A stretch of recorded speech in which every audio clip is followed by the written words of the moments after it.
Hello, hello, Taurus Collective. Meron kang paunang mensahe. The Five of Cups, moving forward, new chances. Mamaya alamin natin kung babalik siya. Pero meron siyang paunang mensahe sa'yo na, may bago. Okay? Congratulations. Welcome po, Taurus, sa iyong July 6 to 12 reading. Ako po si James from James Tarot PH. Alamin natin kung ano yung mga naghihintay para sa'yo. Okay? Let's go, let's go. But first, ihanda mo na, Taurus, ang yung isang tanong, ha? Kung meron ka pang malakasang one question, hawakan mo yan at sa dulo po atin po yung sasagutin by using these cards. Okay? Let's begin. Holy Spirit, Spirit Guides, guide us for today. Inhale and exhale. Your cards for the week. Wow. Sabi ko kasi yung may bago, di ba? Sabi ni Five of Cups kanina, may bago. Ito nga, confirmed, may bagong darating. Congrats. So mga mahal kong Taurus, maraming salamat sa mga hindi po nag-i-skip ng ads. Naku, malaking tulong yan sa totoo lang. Every time po na meron tayong libreng reading para sa inyo, tinutulungan nyo po ako by not skipping your ads. Thank you rin po sa mga nagla-like, sa mga nagko-comment, at patuloy pong sumusuporta sa atin every time po na meron tayong libreng reading. So, please, please, please help me. Do not skip your ads. Okay? So, in the background of your reading, meron kang the Knight of Pentacles. Sabi dito, hindi ka na nakatenga. Hindi ka na nakatayo lang dyan at naghihintay.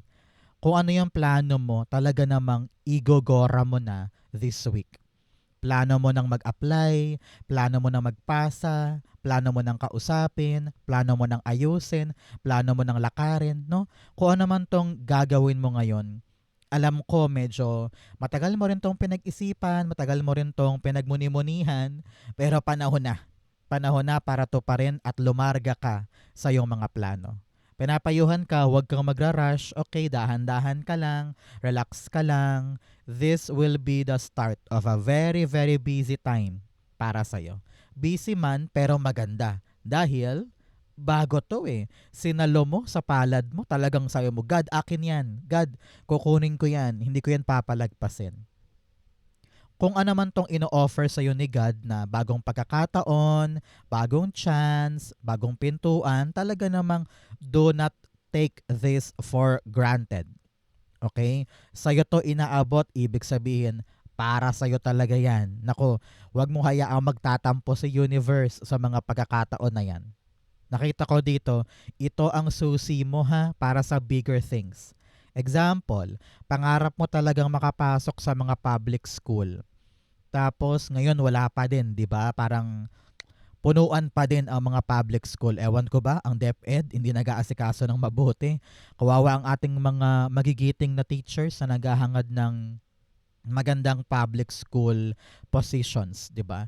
Pero kung halimbawa salat pa rin 'yon at talagang may hinihintay ka pa at marami pang kalabuan, itong bagong ibibigay sa'yo, example VA, o kaya work from home setting na online teaching job, ganyan. Ito yung susi mo para sa bigger things. Dagdag credential, dagdag pera yon, at dagdag experience, no? So wag mong hindi antong bagong pagkakataon na maaring magpatulay sa'yo sa mga bagong chances. Okay? Parang ganon. O halimbawa, inofferan ka na umattend ng isang seminar or isang workshop. Malay mo, doon mo makilala yung mga bago mong koneksyon na magpapapasok sa'yo sa mga bagong pintuan. Parang ganyan. Okay? Ace of Pentacles, the Two of Pentacles. Ngayon, sabi dito, sa pagpasok ng bagong bagay, balansehin mo ang buhay mo. Ano ibig sabihin yan? Kapag ito'y pinapasok natin, huwag mong kakalimutan na pag-focusan din yung ibang bagay pa na mahalaga sa'yo. Example, ikaw ay busy sa pamilya, sa anak mo, breadwinner ka, single mother ka pa, tapos dumating yung bagong trabaho bilang VA, halimbawa.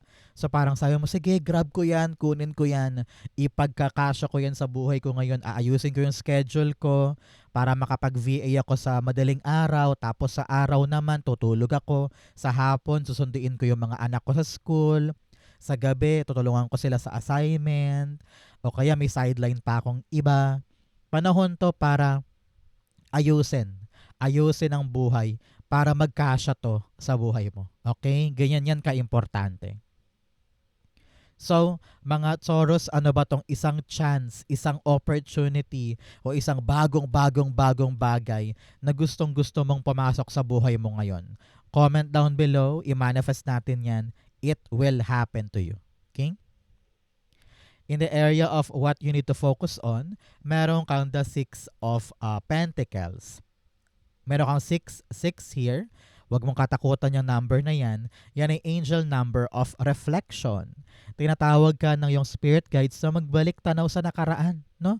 Magbalik tanaw ka doon para makita mo kung ano ba yung mga dapat ko nang tigilan ngayon. Ano rin ba yung mga mali kong ginagawa pala na kaya ko nang baguhin ngayon.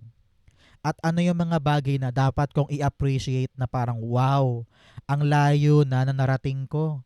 Ang layo na ng buhay ko ngayon kesa noon. So, merong deeper appreciation and malalimang pagtingin sa buhay mo ngayon. Okay? Six of Pentacles, sinasabi niya na mag-focus ka sa mga bagay na alam mong meron kang mapapala.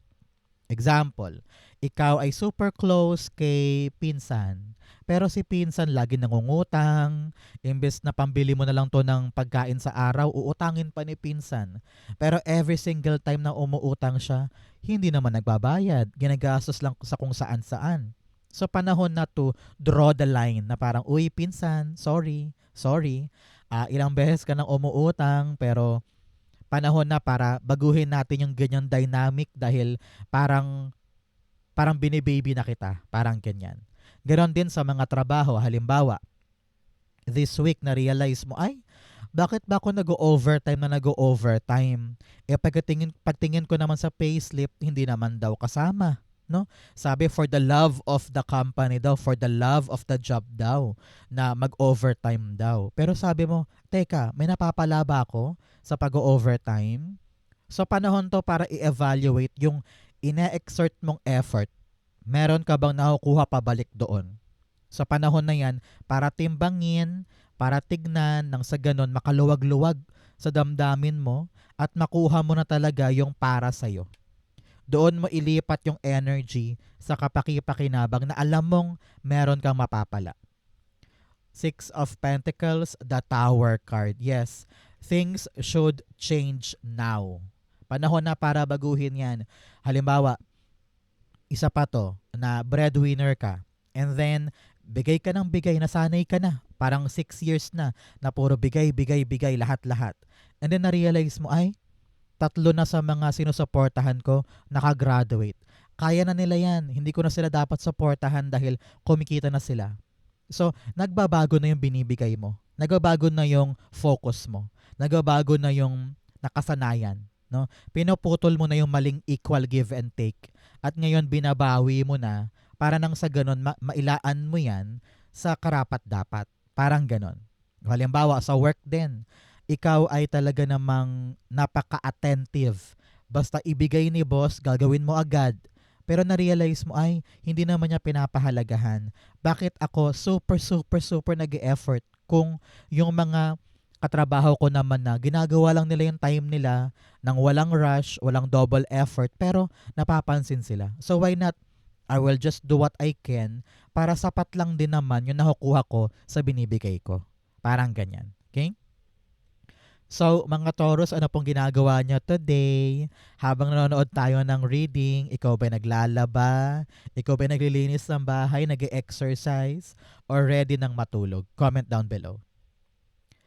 In the area of what you need, meron kang the 6 of Cups. O, sabi dito, kung meron kang mga dapat na ayusin, meron kang mga dapat kausapin, parang meron kang nakaaway ba? Parang may conflict ako nakita dito eh. Meron ka bang nakasamaan ng loob or may mga conflict, drama issue, ganyan, chismisan? Panahon to para let go mo na. Okay na yun. Move on na tayo. Parang ganyan. Okay? Nakita ko rin dito na some of you, parang this week, meron kang mamimit na parang tao siya sa past mo. Parang nakasalubong mo sa palengke, makakasalubong mo sa mall, na dati mo siyang kakilala tapos magre-reminisce kayo tungkol sa past, no? Congrats, congrats. But many of you, ha, i-treat din ang sarili. Parang panahon to para paghilumin yung inner child mo, no? Kung ano yung mga bagay na gustong-gusto mo dati nung bata ka, pero hindi mo nakuha, talagang nakatarak sa puso mo yung pain na yon. Panahon to para paghilumin ang inner child, okay? Six of Cups, the High Priestess. Nako, maraming nakatadhana sa'yo this week. Yung mga bagay na dapat mo nang i-let go, mga bagay na dapat mo nang i-secure, mga bagay na dapat mo nang pabayaan, at hayaan mo yung tadhana ang gumawa ng paraan. Okay? Ganon din pagdating sa mga bagay na hindi mo na kayang kontrolin, hindi mo na kayang pigilan, hindi mo na kayang panghawakan. Sabihin mo na lang na, ganon siguro talaga. Hayaan na natin, baka nakatadhana yan, baka may plano si God. Parang ganon. Okay? In the area of what's affecting your current energy, meron kang the Queen of Cups. Naku, walang pagsidla ng puso mo dahil ikaw ang nakakuha, ikaw ang winner. Ikaw ang pinagpala ngayon, nasa kamay mo, no? Yung pinakamagandang biyaya na sobrang ikakatuwa mo. Hindi ka makapaniwala. Sa dinami-dami ng tao sa paligid, ikaw ang pinagkalooban ng chance. Tingnan mo, parehong cards. Salo-salo sa mga palad, yung biyaya. 'Di ba? Kita mo ba? Yan. Salo-salo sa kamay yung biyaya. Kaya ganoon din ang gawin mo ngayon. Kung mahal mo yan, kung importante sa iyo yan, grab it, take it. Huwag mong sayangin because it will lead you to a better forward future. Okay, congratulations. Talagang heart's desires mo ito. Parang hiniling mo pa eh. Sabi mo, God, ibigay mo sa akin yun.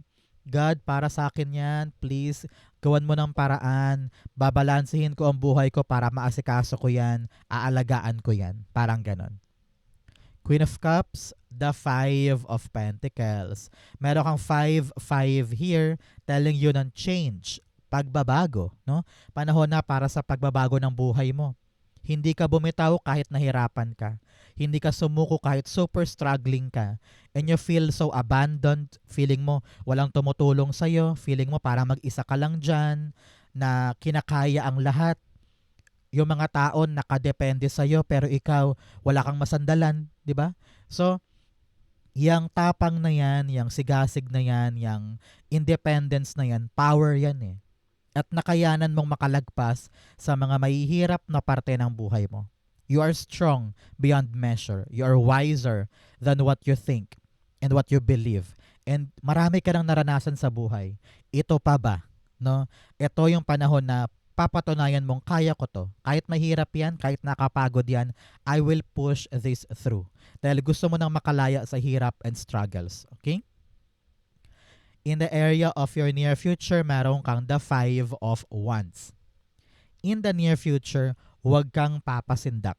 Kahit pa marami kang kasamahan, marami kang kakompetensya, marami kang kasabayan, okay lang yon. Meron kang ibubuga. Meron kang bala dito. No? Meron kang armas para sumabay sa kanila. Example, ikaw ay balak mo nang magtayo ng sarili mong tindahan sa palengke. Marami kang kasabayan doon, marami kang katapat, pero sabi mo, kaya ko to. Kaya kong tumapat, hindi ako intimidated. I have the plan, I have the energy, I have the power para sumabay at manalo dyan. So, congratulations. Isang umaatikabong bakbakan in the near future na malaki ang chance mo to win it. Okay? Five of Wands, the Queen of Swords. Yes, you are very palaban. Alam mo kasi kung ano yung halaga nito eh. Parang sigurado ka na sa iyong sarili, sa iyong future. Na kahit ano man ang tumapat, kahit ano man ang humarang, pipilitin ko tong i-push. No? This very decisive, pinapanindigan mo yung plano mo, yung decision mo, at kahit anong mangyari, sabi mo, I will win this. Congrats. In your challenge for the week, meron kang the Queen of Pentacles. Ngayong linggong ito, alam ko na medyo nag-iisip ka kung saan ka kukuha ng pambili niyan, saan ka kukuha ng panggastos dito, pambayad doon. pantubos sa utang o sa sinangla, no? Marami kang iniisip ngayong linggong ito kung saan ako kukuha, saan ako babale, saan ako gagawa ng paraan para tumubo to, lumaki to, umayos to. Many of you nag-iisip, saan ako kukuha ng puhunan? Kaya siguro nakahimpil ka dito. Parang alam ko na yung plano ko, alam ko na yung gusto ko, naghihintay lang ako ng kapital, naghihintay lang ako ng sagot, naghihintay lang ako ng kasiguraduhan para makapag-focus na ako dito. Maaring ganyan. But for many, many, many of you, ang problema mo this week ay yung focus. Kailangan daw tutukan mo ngayon yung project na yan, yung plano na yan, yung negosyo na yan. No? Kailangan nandyan ang mata mo dahil nandyan magagaling ang kaperahan. Okay? Make sure na wala kang other things na masyadong ibubuhos ang atensyon doon. Sabi ko nga, balance, balance, balance. Dapat alam mo yung priorities mo, alam mo yung equal give and take, kung saan kami mapapala, doon ka pupunta. At kung ano tong valuable na to, dito ka talaga tumingin. Ilagak mo yung atensyon mo dyan para magbunga at para magkaroon na ng solidong andar para sa'yo. Okay? Queen of Pentacles, the Sun card. Yes, dapat daw maliwanagan ka, ha? Dapat malinaw na malinaw na malinaw sa isip mo kung anong dapat kong pag-effortan. Ngayon, okay? Hindi pwedeng bigla-bigla kang tatawagin ni pinsan, ni kumare na, uy, inom tayo, uy, labas tayo. Learn to say no. Sabihin mo, teka, mamaya na yan, next time na yan. Importante sa akin to. Aasikasuhin ko muna to para umandar na.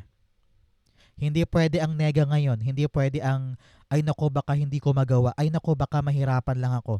Think positive. Kayang-kaya mong palaguin tong bagay na yan. Basta believe in yourself. Kahit marami kang hindi sigurado, kahit marami kang mga tanong o question, just trust yourself. Trust your intuition at mag-push forward yan. Okay? In your fortune, meron kang wise leader. You are a beacon for others. Sabi ko nga kanina, maraming mga tao nakadepende sa'yo. Pero ikaw, wala kang masandalan, di ba? Pero, ganun talaga ang tadhana mo eh. You're very, very dependable, very, very strong and passionate, at marami talagang taong umaasa sa'yo. So, yun pa lang, yung thought na yun, dapat magpalakas ng loob mo yan na, kakayanin ko to, magagawa ko to, nagawa ko nga noon eh. May mga nagtitiwala sa akin, so kayang-kaya ko rin to ngayon. Okay? In your fortune, meron ka the 8 of Swords. Naku, makakalaya ka na sa mga stuck energy mo. Kung nakaranas ka ng stagnancy, delay, o parang noon walang solusyon, wala kang magawa, nakatali ka, pero ngayon kakawala ka na dyan. Nasa fortune area mo. Okay? So be happy, be brave, be optimistic dahil darating ngayon solusyon para makalaragan na yung isang bagay. Congrats, congrats. Kaya anong lesson sa'yo? Do not doubt yourself. Tanggalin mo na yung mga negative mong iniisip na hindi ko kaya, hindi ko magagawa, wala akong solusyon, wala akong bala, wala akong armas, wala akong lusot dito. No. Remove that in your mind and begin to trust again, begin to be brave again dahil meron kang magagawang solusyon palabas dyan. 8 of Swords, the 3 of Cups. Congrats, congrats. Sabi dito, mag-celebrate ka soon. Meron kang harvest. Good, good, good harvest. Tukol sa mga bagay na akala mo talo ka na. Akala mo wala nang mangyayari. Akala mo hanggang dyan ka lang pero biglang boom. Dahil sa suporta ng mga tao sa paligid mo, ng mga kaibigan mo, ng pamilya mo, ng mga katrabaho mo na sabi nila, kaya mo yan, magagawa mo yan, push mo pa, push mo pa. At here you are.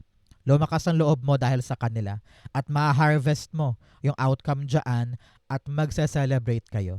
Congratulations, okay? Magpakain ka naman, Taurus. Ilibre mo yung mga kasamahan mo, okay? In your divine messages, meron kang don't let your past hold you back. Sabi ko nga kanina, mag-reflect ka lang para makita mo yung dapat mong gawin, maliwanagan ka, pero dapat hindi ka pipigilan ng nakaraan mo sa mga balak mong gawin ngayon. No? Kung talagang natuto ka sa past, hindi na yan mauulit.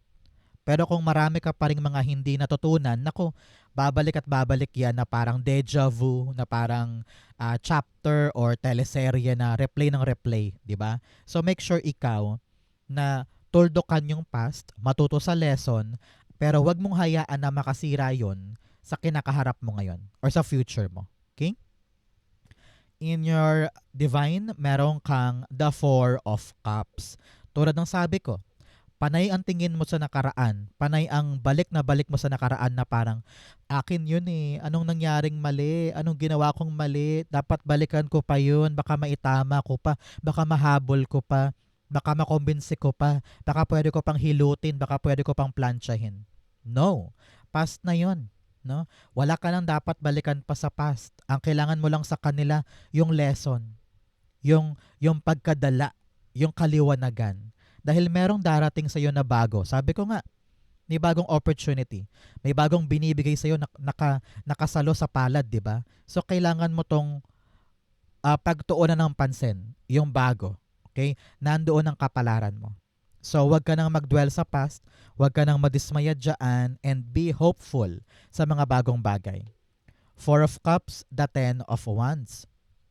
Sabi dito ka dapat maglaan ng effort, time, energy sa mga bagong bagay. Alam ko na marami kang pressure, no? Pine-pressure ka ng pamilya mo, ng katrabaho mo, ng society na maging maganda tong bago dahil nga marami ng plakda noon, marami ng um, rejection noon, kaya lahat ng mata nila nakatingin sa'yo.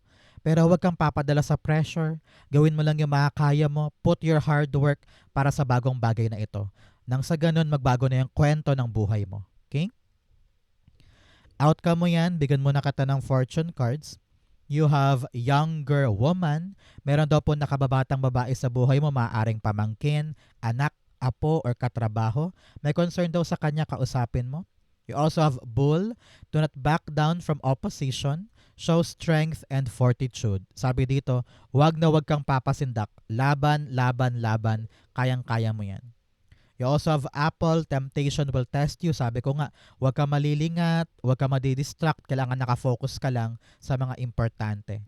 You have scales. Nako, kanina pa tayo may balance dito. Keep your life in balance. Panahon to work hard, play hard. Baka meron ka ng mga bagay na hindi mo na nafofokusan ngayon dahil busy ka sa isang bagay. Kailangan balanse. Okay? Para nang sa ganun lahat ng inaalagaan mo ay talagang maprotectionan mo this time. Okay? Ang outcome ni Taurus for July 6 to 12, the Nine of Wands. Yes, yes, yes. Talagang lahat ng pagsusumikap mo, worth it yan. Malapit ka nang matapos, malapit ka nang maka-reach sa kaginhawaan, kaya do not give up. Do not waste your time sa pagreklamo, sa pagdududa, sa pag-question kay God, sa pag-question sa iyong sarili. Tanggalin mo yung mga negativity na yan and just focus on what you want to build. Nakita ko dito parang meron kang gustong ipagawang bahay or ipatapos na bahay, parang ganun eh. Huwag bitawan, kayang-kaya yan. Malapit na yung ending ng hardship mo. Congratulations. The Nine of Wands, the Four of Cups. Ito yun, 4-4, no? Ang 4-4 po ay angel number of protection. Safe ka, ligtas ka. Pinoprotectionan ka ni God sa lahat ng bagay. Kaya huwag ka nang magduda pa dyan. Kumapit ka kay God dahil pinoprotectionan ka ngayon. Yung angel guide mo, yung spirit guides mo, double time sila. Nag-overtime pa nga para lang protectionan ka. Okay? So, si Four of Cups clarifying the Nine of Wands.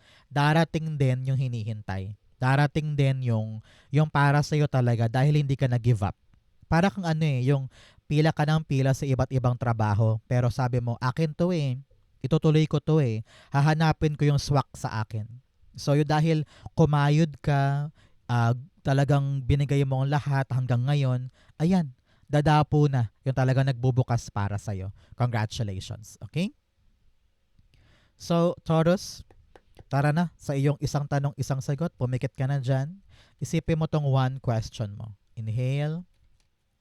And exhale the answer to your question. You have the Seven of Cups, the Birth and End card, And then the Five of Wands. At the bottom, the Empress card. Nako, meron kang binubuo ngayon. Meron kang gustong ipanganak, i-create, or meron kang gustong mangyari sa buhay mo na magandang mapanghahawakan. At ayaw mo mauwi sa lahat, ayaw mo mauwi sa wala yung mga pinaghihirapan mo. Sabi dito, hindi ka dapat ma-confuse. Tanggalin mo yung confusion sa isip mo at tapusin mo yung mga bagay na merong direksyon.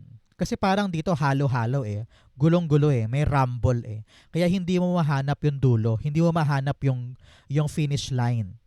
Kaya parang endless Ang tagal-tagal na, ang bagal-bagal pa, hindi mo makomple-kompleto ay dahil sobrang distracted ka.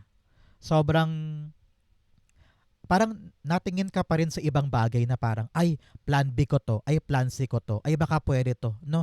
Imbes na tapusin mo to, imbes na kompletuhin mo to, marami kang inaasikasong ibang bagay pa. Parang ganyan So make sure na nakatutok lang tayo dito para matapos na, para makompleto na, para magawa na siya at ma-reach mo na yung finish line.